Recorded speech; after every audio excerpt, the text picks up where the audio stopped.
Hey fam, welcome to Babbling Tat. As always, I want to start off by saying thank you for being here. Wherever you are and whatever you're doing right now, thank you for choosing to spend this time with me. Today, we're kicking off a brand new series I'm calling Book Babbles.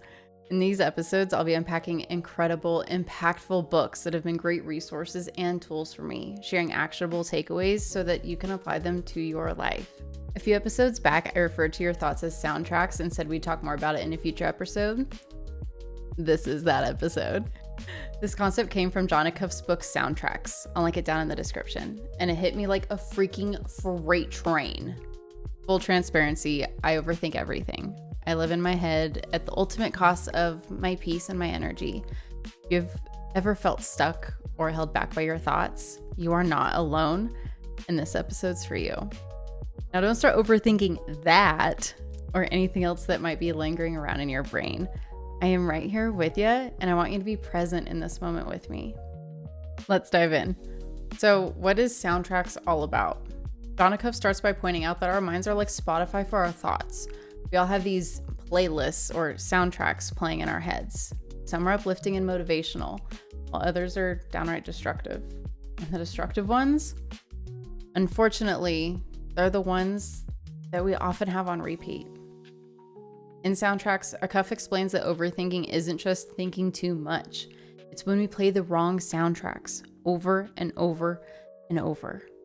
This creates hesitation, anxiety, and keeps us stuck in cycles of self-doubt. But here's the kicker. We can change those soundtracks. We can actively rewrite the playlist in our minds and replace the bad ones with ones that empower us. Sounds simple, right? Like most things in life, it takes intentionality, time, and repetition. Now that we know what soundtracks are, let's talk about how to identify and evaluate the ones we have playing in our head. It's kind of the first step, right? Like acknowledging what we're actually telling ourselves. In that evaluation, 3 questions. Is it true?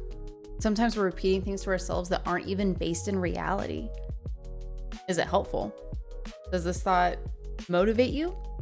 Or does it paralyze you? Is it kind?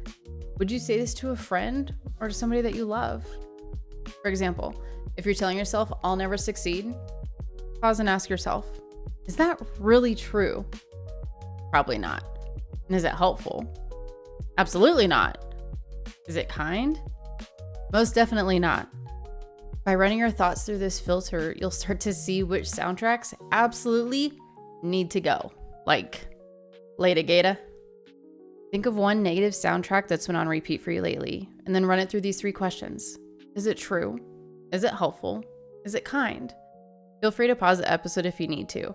It's a simple exercise, but a powerful one. Now, once you identify a negative soundtrack, look at you, ballin', taking your thoughts back, controlling that shuffle. It's time to replace it with a positive one, aka flipping the script. Instead of letting your mind run wild, like I just said, you take control of the narrative. You run the show. You run the shuffle. You run the playlist. That is all you. So here's how to create your new soundtrack. Start with a mantra or an affirmation. Something short and memorable that's rooted in truth, even if it's a future truth. For example, replace I'm not doing enough with progress, not perfection. Repeat it consistently. Repetition is key. Thoughts become things when you think them enough times. Pair it with action. Even small steps towards your goals can reinforce your new soundtrack. Action silences overthinking. Every time. You might have heard my new soundtrack lately. Be your best despite your mess.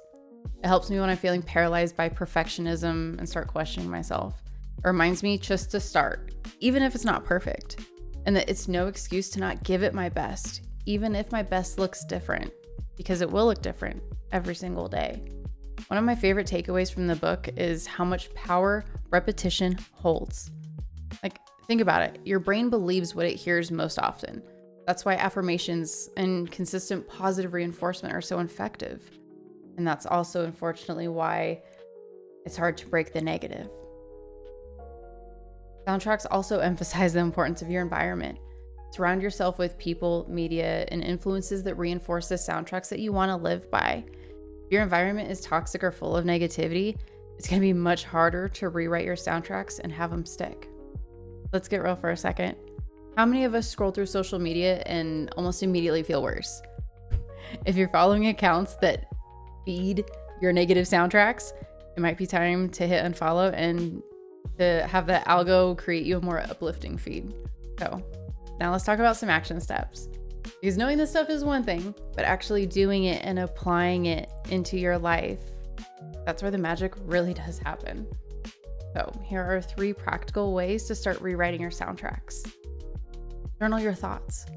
Write down negative soundtracks that play in your mind. Seeing them on paper helps you recognize patterns and reframe them.